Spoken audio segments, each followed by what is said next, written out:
أعوذ بالله من الشيطان الرجيم أعوذ بالله من الشيطان الرجيم بسم الله الرحمن الرحيم بسم الله الرحمن الرحيم فإن طلقها فإن طلقها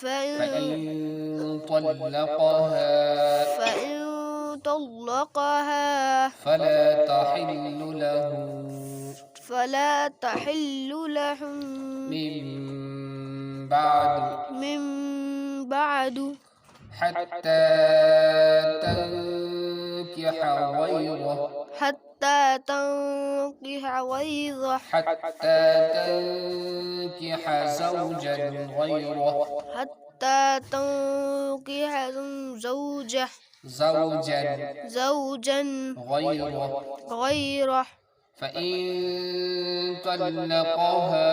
فإن طلقها فلا جناح عليهما أن يتراجعا إن ظنا